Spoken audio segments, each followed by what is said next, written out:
Romanos 14, 19. Quem não achou, diga misericórdia. Amém? Que nós esperamos achar.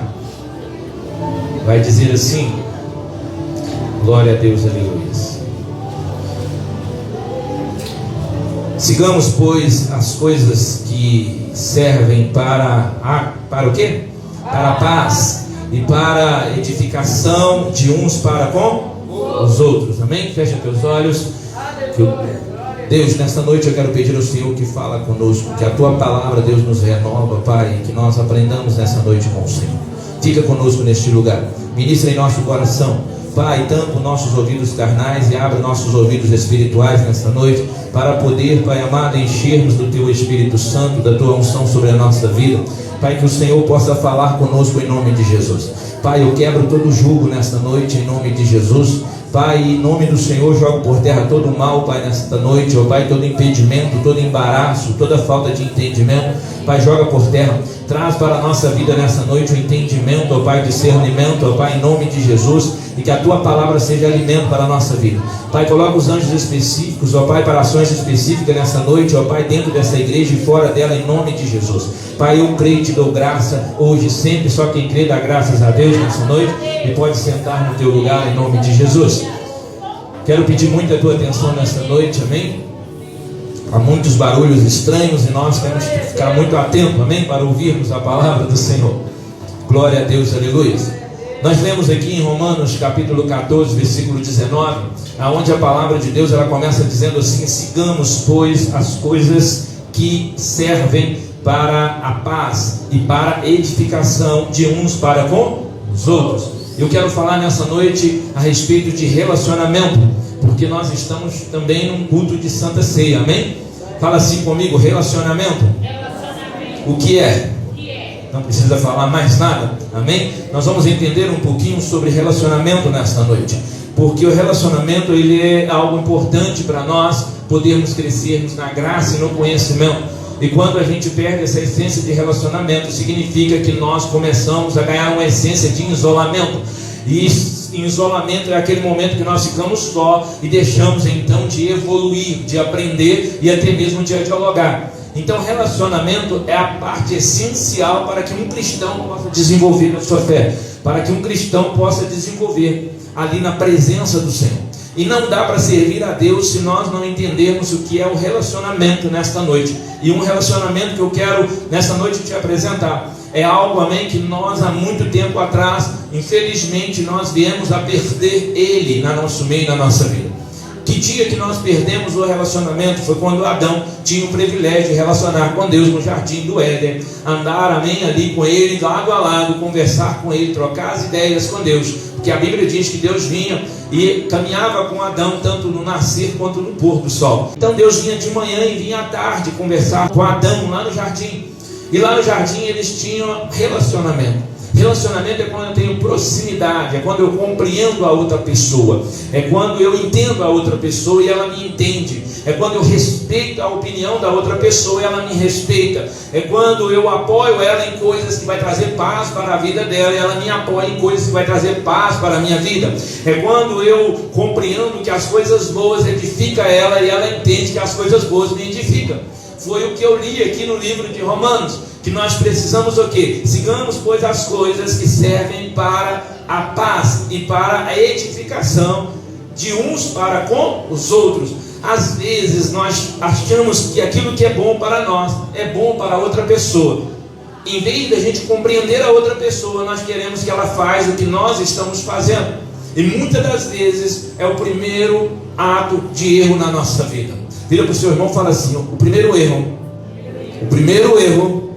é querer que alguém faça o que você faz. Segundo erro é não respeitar a opinião do outro. Querido, nós vivemos em um tempo onde as pessoas elas determinam dentro do seu coração e na sua mente e acha que a gente tem a obrigação de fazer. Mas isso é muito antigo. Isto já é algo bem antigo e bem velho. Não é algo de hoje, não é algo do momento. É algo que já vem há muito tempo.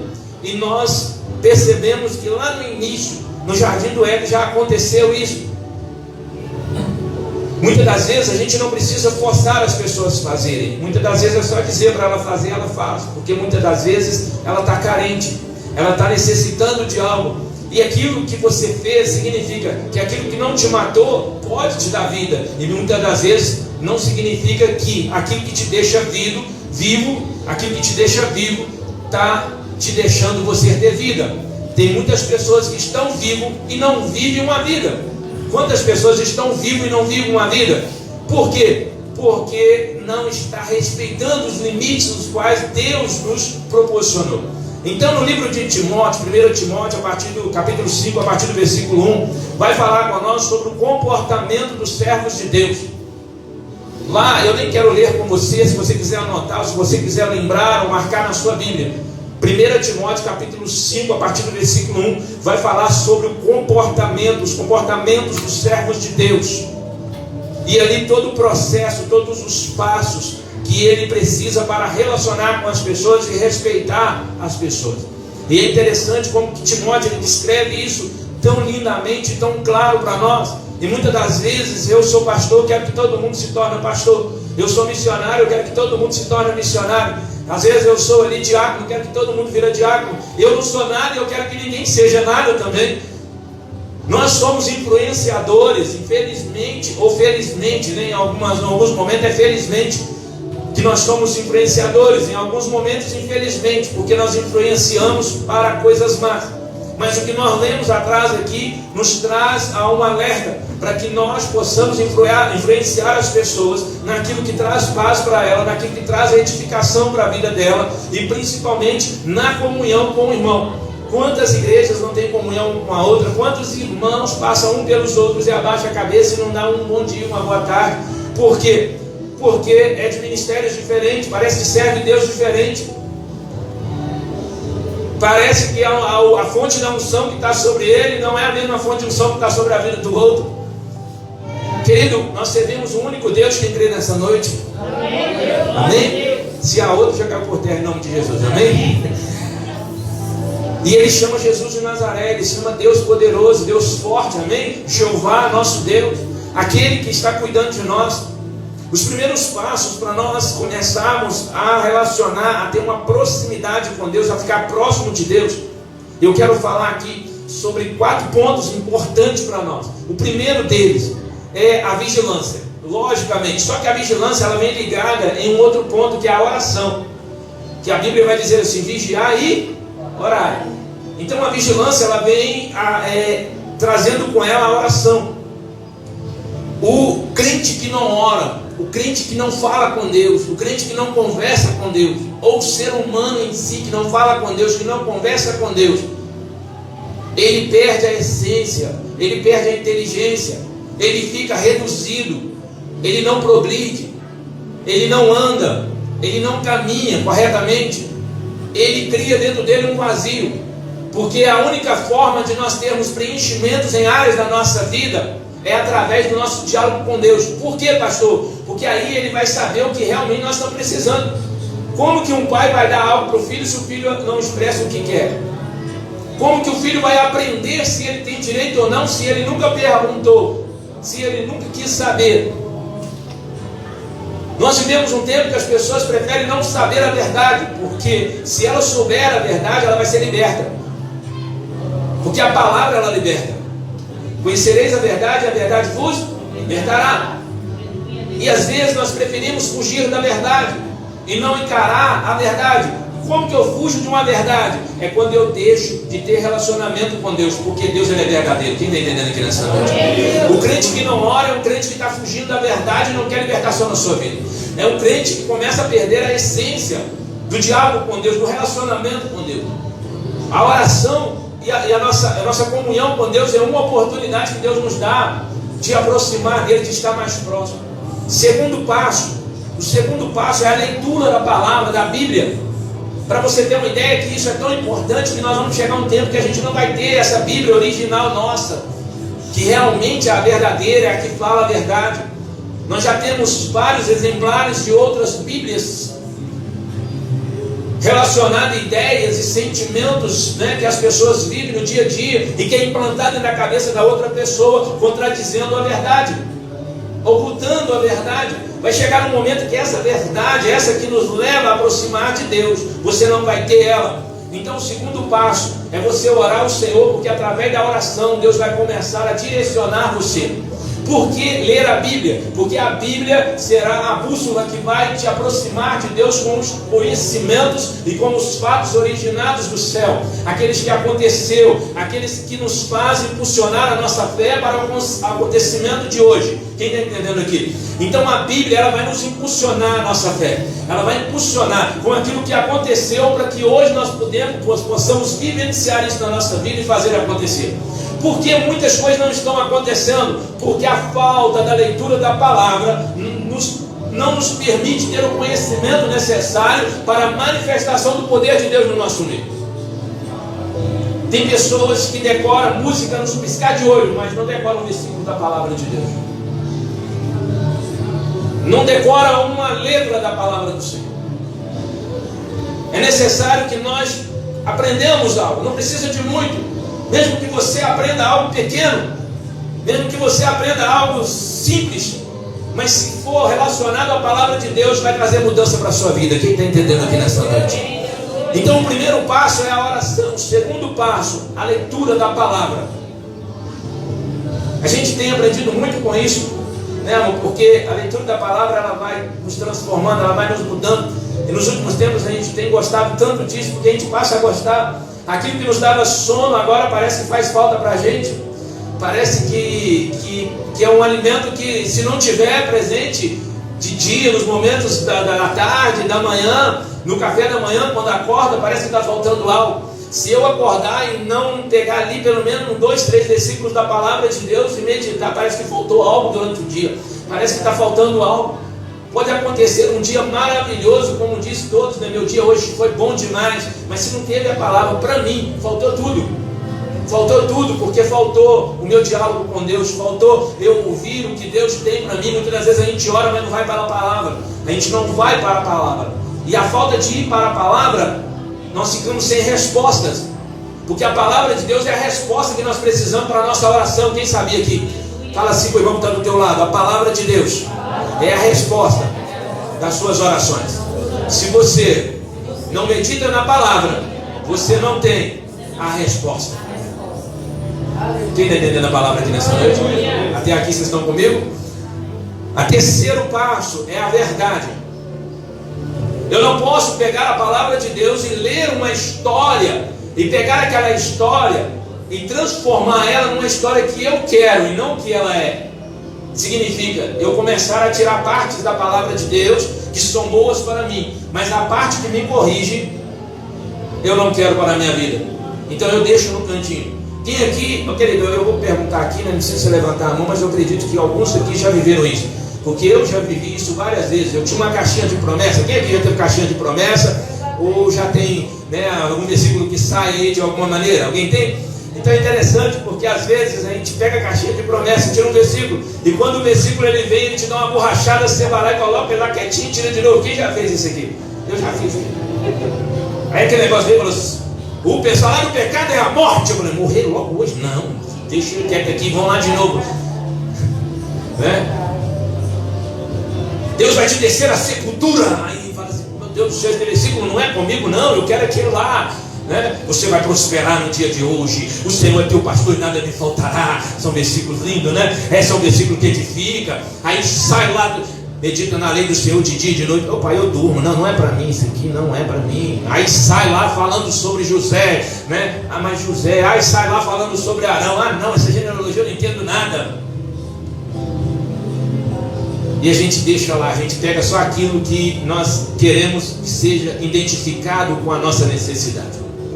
Entenda uma coisa: o que você está vivendo, querido, é algo que Deus já te deu como presente para você crescer. O que eu estou vivendo é algo que Deus me deu de presente para que eu possa crescer. Mas para mim crescer, eu preciso da verdade na minha vida. E a verdade começa através desses dois passos que eu comecei a falar para você aqui. O primeiro é a oração, depois a leitura da palavra e da Bíblia, e terceiro é a verdade que nela há. Não adianta eu tentar distorcer a verdade, porque se eu distorço a verdade, eu estou atrasando a minha vida. Significa, eu estou me jogando dentro de um cativeiro pecaminoso, dentro de um cativeiro que eu não vou sair de lá. Eu automaticamente eu me prendo em uma situação porque eu não quero a verdade. Então a ausência da verdade na minha vida deixa com que eu não seja liberto. E nós precisamos de libertação todos os dias, porque conhecereis a verdade vos libertará. Então a ausência da verdade não nos deixa ter comunhão com Deus, não nos deixa relacionar com Deus, porque Deus ele é verdadeiro. Deus ele é verdadeiro. Doa quem doer, mas Deus é verdadeiro. No livro de Malaquias vai dizer, no finalzinho de Malaquias assim: verás um tempo que haverá uma diferença entre quem serve a Deus e quem não serve a Deus. Significa, Deus, por mais amor que Ele seja, Ele vai olhar nos meus olhos e dizer para mim: tu serve ou tu não serve? Tu vai servir ou tu não serve? Deus vai dizer. E se eu não servir, Ele vai dizer para mim: tu não serve. Se eu servir, Ele vai dizer: tu serve.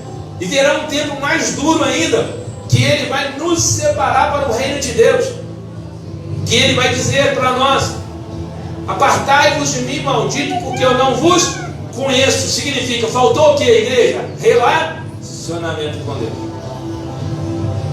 Quando Deus disser para nós que não nos conhece, e a gente disser assim: pai, mas eu orei, a pessoa foi curada. Pai, eu orei, a alma aconteceu. Pai, eu evangelizei, ganhei a alma.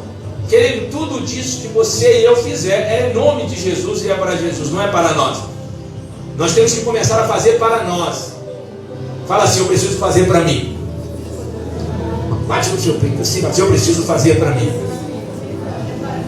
Quando você começar a fazer para você, querido, Deus vai começar a usar você, porque é a partir de você que começa toda a essência de um ministério. Não é a partir da igreja, não é a partir da rua, do ônibus, ou da sua fala, ou do seu entendimento, ou do conhecimento. Não, é a partir de você. Mas se dentro de você não tiver um relacionamento com Deus através da oração, através da palavra e através da verdade, eu quero dizer para você que você vai ver as pessoas e ver algo sobrenatural, e você vai só aplaudir, porque você não está crendo. E quando eu creio, eu começo a viver aquilo que Deus já preparou nos céus para mim, está alinhando com o que eu vou viver aqui na terra. Quem está entendendo aqui? Quarto passo. Eu falei de 4 passos, agora eu estou falando do quarto. O quarto chama fidelidade. O inimigo sabe tanto dessas coisas que ele está tentando desvirtuar a verdade. Significa colocar as mentiras no nosso coração, dizendo que se nós fizermos algo errado, está certo, trocando a verdade pela mentira. Agora eu estou dizendo de fidelidade. Quantas pessoas não são fiel a Deus porque acreditam que o pastor rouba? Querido, até eu que estou aqui em cima já tive essa desconfiança. Sabe por quê? Porque o inimigo consegue soprar nos nossos ouvidos aquilo que nem é a realidade de Deus para nós. A realidade de Deus para nós não é se o pastor rouba, se ele rasga o dinheiro que é colocado aqui, se leva para um monte e queima tudo. Qual a diferença vai fazer para quem leva no altar?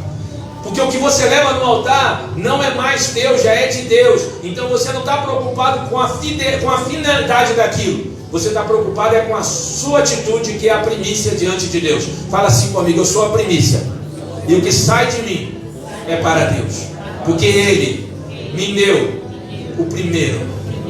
Você sabia que Deus te deu o primogênito dele lá para morrer naquela cruz por nós? E Ele nem está olhando, Ele nem olhou se você era pecador, se você não merecia. Muitas das vezes nós deixamos de alcançar as plenitudes e as bênçãos de Deus na nossa vida, porque nós pensamos assim: e se eu fazer, o que vai acontecer? Imagina se Deus estivesse pensando em mim e em você, pecador, agora, quando Jesus estava para morrer na cruz. Eu vou deixar meu filho morrer na cruz, lá no Castanheira vai ter uma igreja que é pecadora, porque a Bíblia diz que nós somos pecadores. Quem acha isso aqui? Quem já leu isso aqui na Bíblia? Nós somos pecadores. Imagina se Deus lá atrás falasse: não vou deixar meu filho morrer não, porque lá no Castanheira tem uma igreja pecadora, tem um pastor pecador, tem uma pastora pecadora, tem uns irmãos pecadores, tem uns irmãos egoístas, achando que é santo demais, o suficiente. achando que não precisa nem falar comigo mais, porque uma oração de 30 segundos vai resolver o problema dele. Ele não acha que precisa ter relacionamento comigo?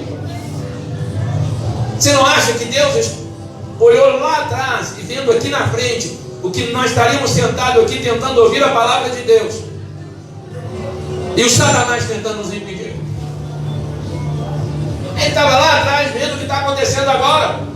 Mas sabe o que Deus acredita? Deus acredita que não importa a barreira, não importa o tamanho da muralha, você vai continuar caminhando porque ela vai fundir. Você não está crendo só porque ela fundiu, porque ela submergiu sobre a terra. Não, você está acreditando quando você caminha. É muito fácil acreditar depois que a muralha finda dentro de uma terra. É difícil acreditar, caminhar ao redor dela e acreditar que ela vai findar sem eu tocar nela. Sabe o que Deus está dizendo para você nessa noite, querido, que Ele te trouxe aqui? Não é porque os problemas foram resolvidos, não. É porque Ele está te levantando para você ver os problemas ser resolvidos. Entenda uma coisa: se você não estiver de pé, o que precisa cair não vai cair.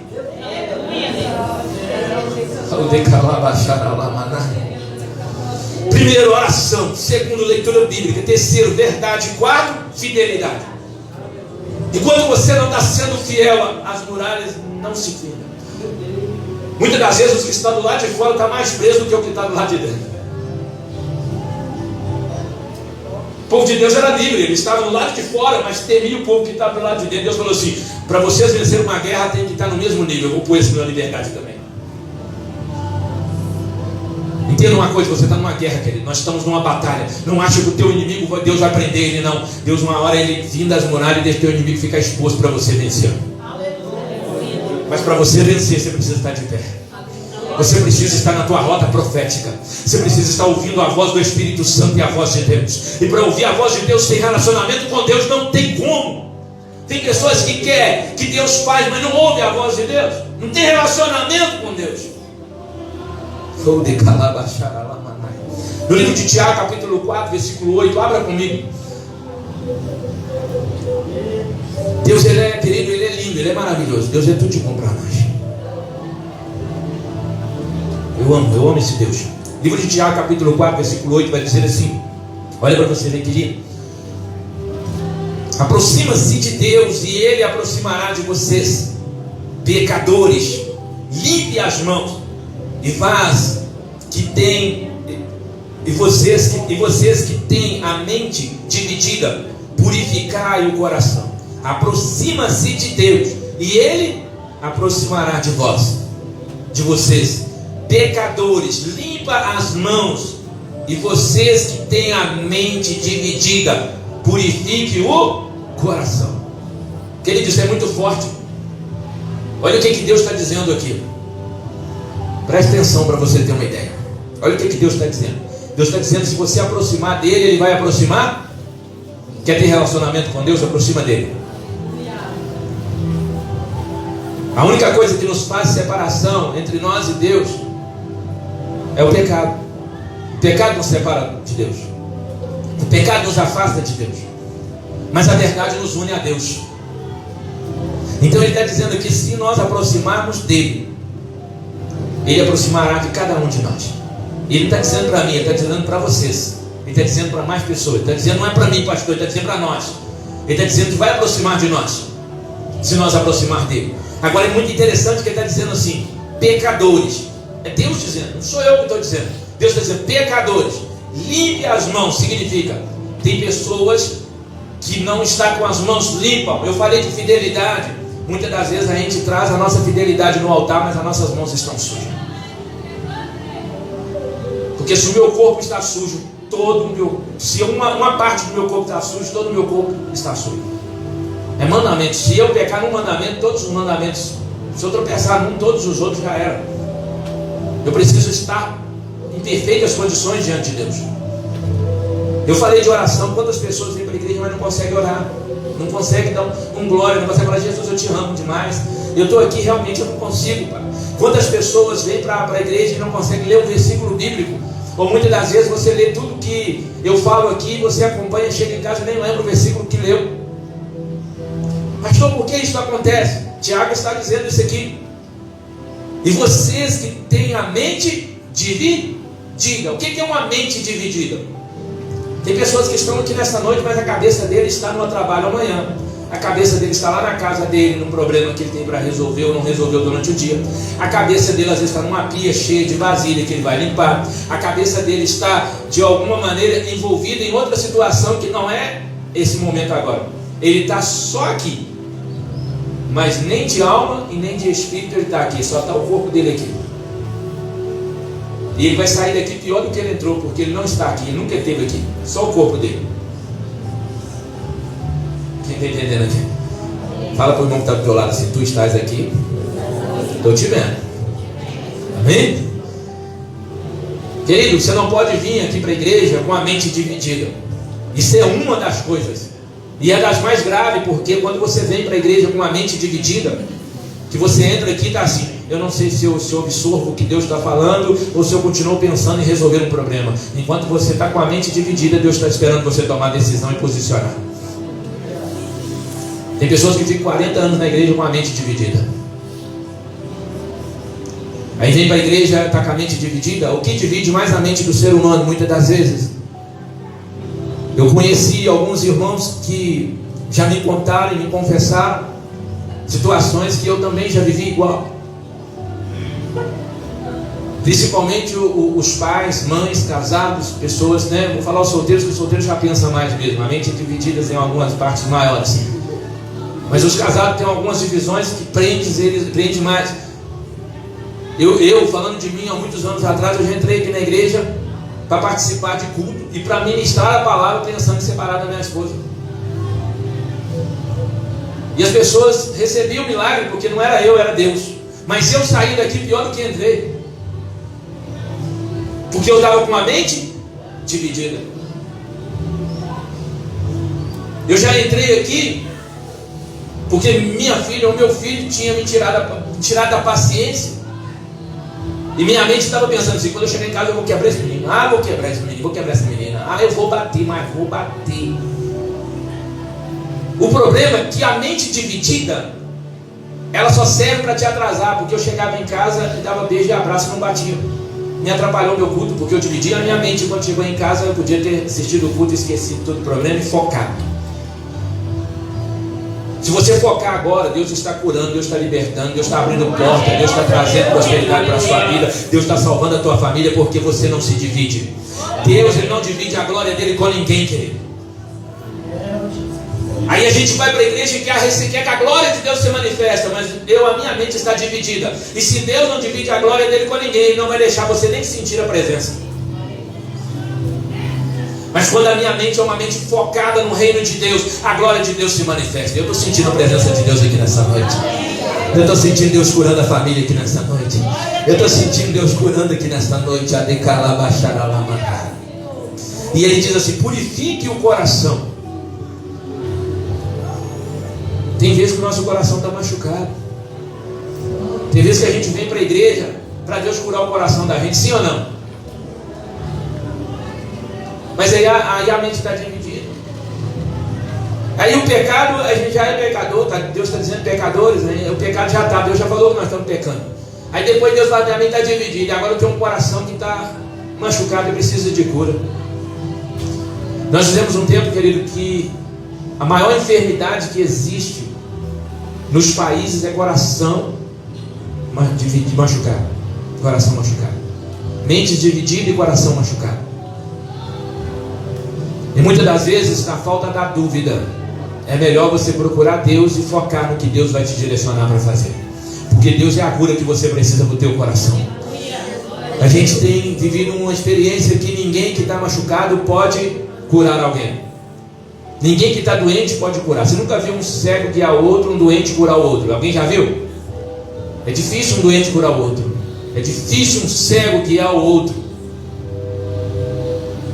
E às vezes a gente está tentando ganhar a família, ganhar o bairro, ganhar tanta gente, mas a gente não ganhou a gente mesmo. E a primeira perda que vem na vida da gente, a gente fica triste, a gente fica angustiado. Por quê? Porque o coração está machucado. Começa a buscar a cura. Começa a buscar a cura para o teu coração. Porque se o teu coração for curado, todos os corações que aproximar de você vai receber a cura. Porque você vai transmitir a unção que Deus quer colocar sobre a tua vida. Deus quer que você saia daqui com uma unção que vai mudar a tua história, que vai mudar a tua vida. Quem crê nessa noite, dá graças a Deus.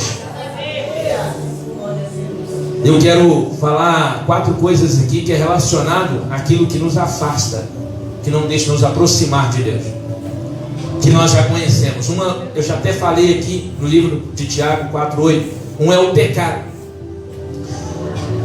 Lá em Romanos 6:23 vai falar que a respeito do pecado, que o salário do pecado é a morte.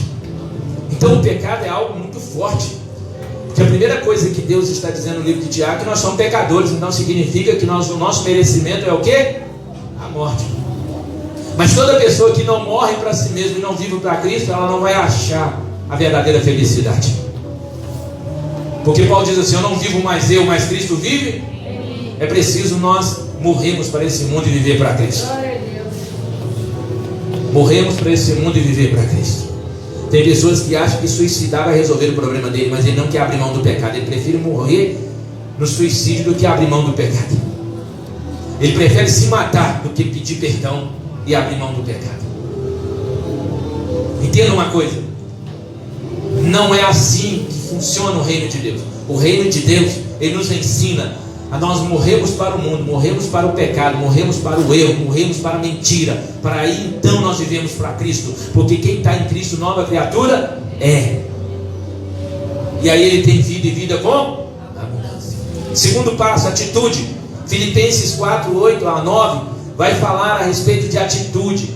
Se você abrir lá e dar uma lida, você vai ver como que Deus ele agrada das pessoas que têm atitude diante dele, atitude de mudança, atitude de transformação.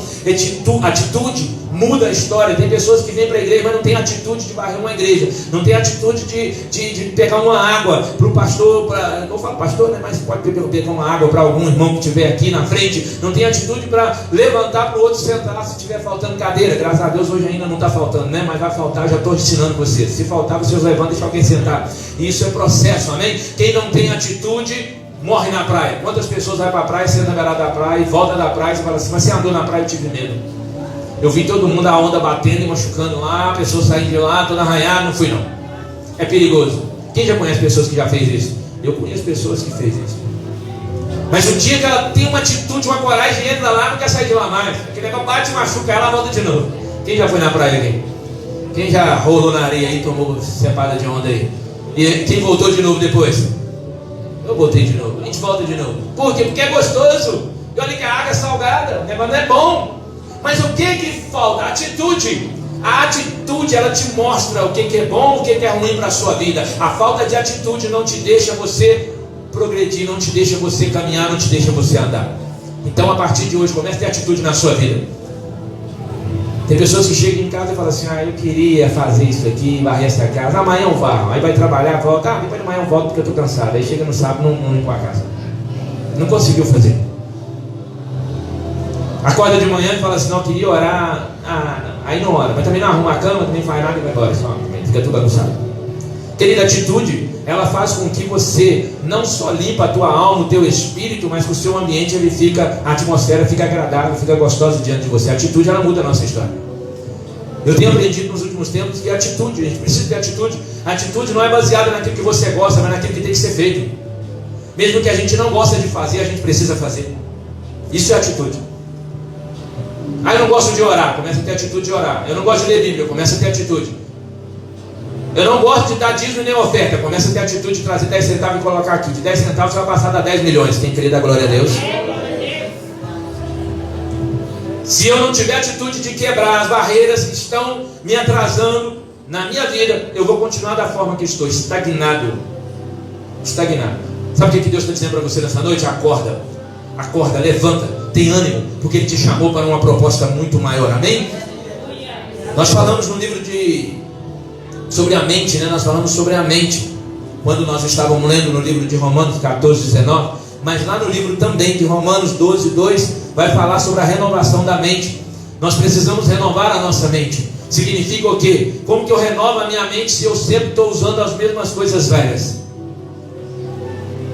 É igual trabalhar num trabalho que todo dia você faz a mesma coisa. Quem já fez isso? Gente, com menos de 4 meses a gente está cansado. Sim ou não? Está cansado. É a mesma coisa, não muda. Todo dia você chega e você faz um cafezinho pro patrão, aí você limpa todo o negócio, volta, senta na sua mesa, faz aquele negócio todo, aí coloca na mesa dele, aí você vai almoçar, você volta, você faz a mesma coisa, aí você vai embora. No outro dia, é a mesma coisa. Tem pessoas que na fé é a mesma coisa, que acontece algo na casa dela, mas ela continua fazendo a mesma coisa. Ela não renova a mente dela. A única forma da sua mente ser renovada é em Cristo Jesus, porque Jesus diz no livro de Salmo: meditar na lei dele de dia e de noite. Parar de sentar na roda dos escarnecedores, começar a ser justo, começar a ser uma árvore junto ao ribeiro de água, então os seus frutos vai ser bem abençoado. Amém? Suas folhas não vão cair, tudo quanto fizer prosperará. E aqui no livro de Romanos 12 vai dizer que você precisa renovar as suas mentes, a minha mente, nós precisamos renovar nossa mente. Nós não podemos ficar envolvidos com o que o mundo nos oferece. O mundo é atraso. O mundo é atraso. Outra coisa, coração. Nós falamos aqui, Salmo 51:10 diz assim: cria em mim, ó Deus, um coração puro e inabalável. Um coração puro. Cria em mim, ó Deus, um coração puro. A gente precisa ter um coração puro. Se o nosso coração está doendo, está doente, começa a pedir a Deus para criar um coração novo. Cria em mim, ó Deus, um coração puro, um coração forte, um coração segundo o que o Senhor tem, vai escolher. O Senhor abre os céus e vê. Eu quero ter um coração segundo o teu olhar, Pai. Às vezes a gente não determina, a gente não libera uma palavra sobre a gente libera a palavra sobre todo mundo, mas de menos sobre a gente. Está no tempo de liberar uma palavra sobre nós, querido. Fala assim comigo: eu libero uma palavra sobre a minha vida. E esta palavra é que o sangue de Jesus vai me lavar, me purificar de todo o pecado. E eu creio que a partir de agora, a minha mente, o meu espírito será um espírito novo, uma mente nova, um coração novo. Eu creio, porque o meu Jesus, Ele é tudo para mim. E eu quero que nesta noite eu tenha uma mente restaurada, renovada, com o novo de Deus. Amém? Deus vai renovar a tua mente nessa noite. Eu quero, amém, nós estamos orando, quero chamar os irmãos, nós vamos estar preparando para a ceia do Senhor, amém? Eu quero, amém, lembrar vocês aqui, nós vamos estar celebrando a ceia do Senhor. Eu descobri algo, querido, nesses dias eu tenho falado com Deus, e Deus tem me dado a oportunidade de escrever algumas coisas. Eu não queria mais escrever. Eu gostava muito de escrever. A minha esposa sabe que há muito tempo eu sempre gostei de escrever e falar sobre livros, falar sobre não sei o que, escrever. Sempre escrevia, pegava e guardava lá no e-mail, deixava lá e nunca quis. E chegou um momento que eu cansei, não quis mais escrever. Mas Deus nos últimos tempos tem me ativado de novo, e eu comecei a escrever de novo, e Deus me deu algo para que eu possa em breve começar a compartilhar com a igreja, porque aqui estão os filhos, amém, da casa. Eu quero que você já comece a guardar algumas coisas no teu coração. E uma das coisas que eu aprendi nessa caminhada é que Deus, Ele nos mandou o único filho dele para morrer naquela cruz por nós, amém? Por isso que nós estamos aqui. Só que eu aprendi e vi dentro da palavra, quem é o pai da mentira? Quem que é o pai da mentira? Quem é a mentira? A mentira é filha de quem? E quem que é o pai da mentira? Então o diabo tem uma filha? Quem é que sabia disso? Eu já tinha pensado por esse lado. Quem não tinha pensado por esse lado? Que o diabo tinha uma filha. Quem sabia que o diabo está preso? Você está passando uma luta danada, né? Ele está preso. Imagina se ele estivesse solto. Mas a filha dele está solta. Eu estava aprendendo sobre isso nesses dias. E eu falei aqui que a verdade é a única forma de nós relacionarmos com Deus. Se não tiver verdade, você é direcionado pela filha do diabo. E a filha do diabo é a mentira. Saia daqui com isso. A mentira tem colocado na mente das pessoas coisas terríveis, terríveis, terríveis. Tem aprisionado mentes, tem aprisionado pessoas, ministérios, famílias, jovens, crianças, adultos, tem aprisionado a igreja inteira. Porque a nossa cobertura, ela é responsável em ministrar sobre nós algo. E se o que está sendo ministrado não for verdadeiro, toda a estrutura é mentirosa. Pastor, sério? Sério. Por isso que nós temos que buscar na palavra. Nós temos que saber em que nós estamos acreditando, em que nós estamos vivendo. Porque a filha da mentira, a filha do diabo, ela está seduzindo e distraindo pessoas para se matarem. Porque ela sabe que Deus já decretou que o salário do pecado é a... E isso está lá em Romanos 6, 23. Que o salário do pecado é a morte. Ela sabe disso. Então o diabo ele veio para roubar, matar e destruir. Roubar, matar e destruir. Ele está tentando roubar a tua fé nessa noite, querido. Não deixe isso acontecer, não. Fecha teus olhos, vamos falar com Deus.